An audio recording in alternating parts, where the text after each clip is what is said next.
or Sunday school growing up. I preached on it before. It's the only miracle other than the resurrection that is in all four Gospels. You go to Matthew, Mark, Luke, or John, you will find this story in there somewhere in some places. There's two stories of miraculous feedings in some of the Gospels. One of the most widely, and I think it's there because it's one of the most widely witnessed miracles. 5,000 men, it says in there, and there's going to be more on that a little bit later. The account that we're going to look at today is the account in John. It's one that I haven't preached from before, but you'll find it in John chapter 6, right at verse 1. And my prayer is that we will see in this familiar story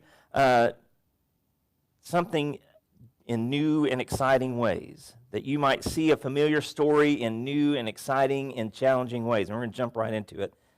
John 6, 1 through 9. We'll have it up here on the screen for you. It says, sometime after this, Jesus crossed to the far shore of the Sea of Galilee, that is the Sea of Tiberias, and a great crowd of people followed him because they saw the signs he had performed by healing the sick. Then Jesus went up on a mountainside and sat down with his disciples. The Jewish Passover festival was near. Verse 5, when Jesus looked up and saw a great crowd coming toward him, he said to Philip, "Where shall we buy bread for these people to eat?" He asked this only to test him, for he already had in mind what he was going to do. And Philip answered him, "It would take more than half a year's wages to buy enough bread for each one to have a bite."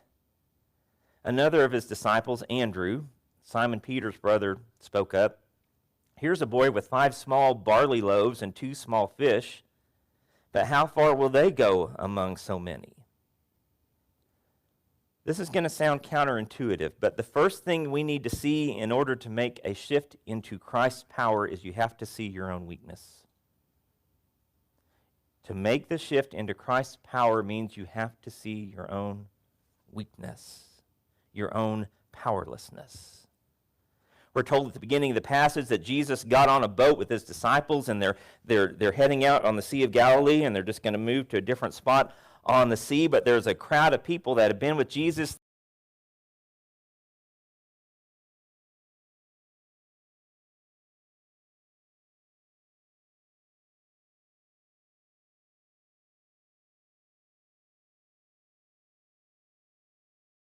People Jesus had healed. Jesus has been teaching.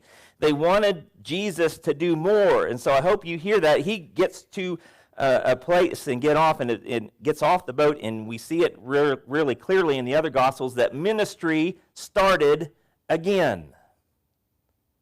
Jesus said, we're not done. And so he's healing and he's teaching, and they wanted Jesus to do more, and we hear in this that the Passover was near.